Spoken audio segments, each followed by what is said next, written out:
ನಮ್ಮ ಬ್ಲಡ್ ಅಲ್ಲಿ ಎಷ್ಟು ಶುಗರ್ ಇದೆ ಅನ್ನೋದು ಫಸ್ಟ್ ನಾವು ತಿಳ್ಕೊಬೇಕಲ್ವಾ, ಎಷ್ಟು ಅವಶ್ಯಕತೆ ಇದೆ. ಈಗ ಅದು ತಿಳ್ಕೊಬೇಕು ಅಂತ ಹೇಳಿದ್ರೆ ನಮ್ಮ ಬ್ಲಡ್ ಎಷ್ಟಿದೆ, ನಮ್ಮ ದೇಹದಲ್ಲಿ ಎಷ್ಟು ಬ್ಲಡ್ ಇದೆ ಅನ್ನೋದು ನಾವು ತಿಳ್ಕೊಬೇಕು.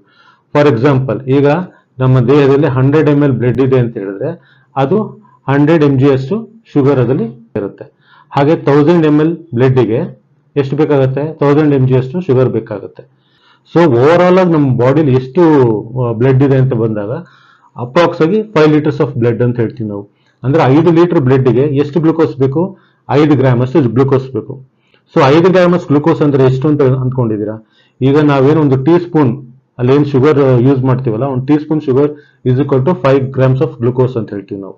ಅಂದ್ರೆ ನಮ್ಮ ಇಡೀ ಬಾಡಿಗೆ ಅಂದ್ರೆ 5 ಲೀಟರ್ ಬ್ಲಡ್ ಅಲ್ಲೂ ಸಹ ನಮಗೆ ಅವಶ್ಯಕತೆ ಇರುವಂತಹ ಗ್ಲೂಕೋಸ್ ಎಷ್ಟು, 5 ಗ್ರಾಮ್ ಅಷ್ಟೇನೆ. ಸೊ ಇಲ್ಲಿ ನಿಮ್ಗೆ ಅರ್ಥ ಆಯ್ತು ನಮ್ಮ ದೇಹದಲ್ಲಿ ಎಷ್ಟು ಲೀಟರ್ ಬ್ಲಡ್ ಇದೆ, ನಮ್ಗೆ ಎಷ್ಟು ಗ್ಲೂಕೋಸ್ ಅವಶ್ಯಕತೆ ಇದೆ ಅಂತೇಳಿ.